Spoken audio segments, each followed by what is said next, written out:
I don't know about you, but there's nothing more frustrating than wanting to garden in Homestead, but you have poor soil health. Well, guess what? Today I'm going to be showing you 3 easy ways to build amazing garden soil so that you have productive and healthy plants. Let's do this.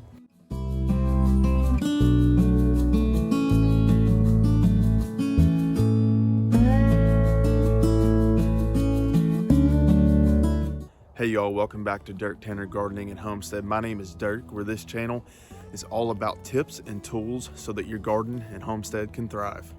So when I first started gardening, getting my soil to be productive was frustrating.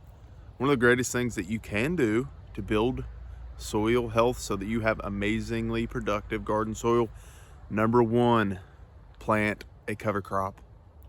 I've done a video in the past on planting cover crop. I'll put the link to that video above if you're wondering how to specifically plant a cover crop mixture. Cover crops have immense value in your garden or on your homestead. For one, a cover crop fixes nitrogen into the soil. Secondly, it adds organic matter.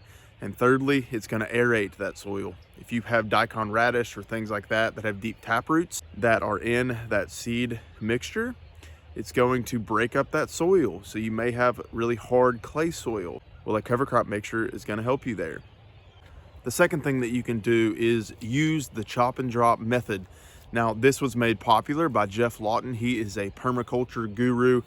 And basically all permaculture means is you're trying to create systems that mimic nature instead of going against nature. If you look around across the landscape, generally soil is always covered by something, whether it's a weed, grasses, leaves, a tree. Soil is always covered, and you should always keep your soil covered up. If this video has been helpful so far, please click that like and share button. If you like this content and want to see more of it, you can also subscribe and hit that notification bell. All chop and drop is the cover crop that we have growing, we're going to chop it to the ground and let it decompose.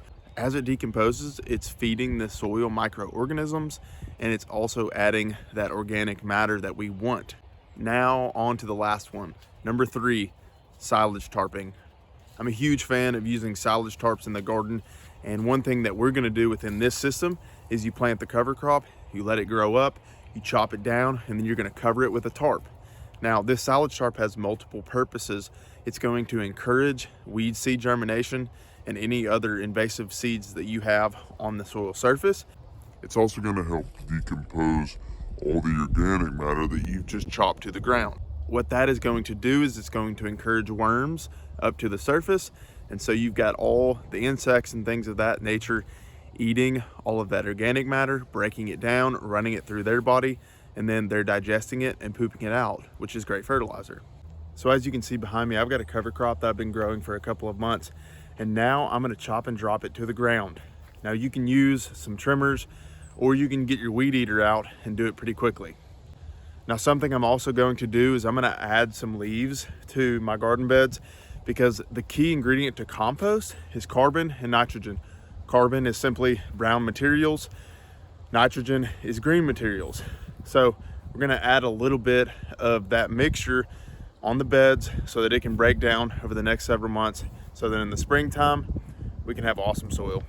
After I get through doing that, I am going to cover it up with a tarp. Now, I'm going to put the link below for you to be able to buy a silage tarp. I would highly encourage you to spend the money buying a tarp for your garden. It's going to help you a ton.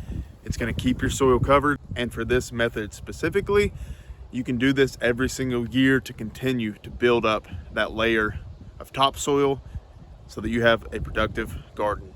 Some of y'all may be worried about me using hay and it having weed seeds in it. Well, guess what? What I'm gonna do is we're going to run the chickens behind it. I'll put up an electric poultry fence, and I'll let those chickens do a light tilling. They're gonna poop on that soil, fertilize it. They're gonna eat up any of those weed seeds or any remaining green material, and then we're gonna make out our beds and have an awesome garden. I love interacting with my viewers, and so please comment below and tell me what you're currently doing to build your garden soil. All right, y'all, I got all that hay laid down on this bed and in my walkways. I also added some leaves from my property, so now it's time to get that tarp on it. All right, y'all, we got the silage tarp laid down. Make sure that you put some rocks or sandbags or anything heavy that you have around the perimeter just to keep that silage tarp from blowing away in high winds. From here, all you're going to want to do is let that tarp sit for several months, let it do its work. I hope you all found this video helpful. If you did, please click that like, share, and subscribe button, and I look forward to seeing y'all on the next video.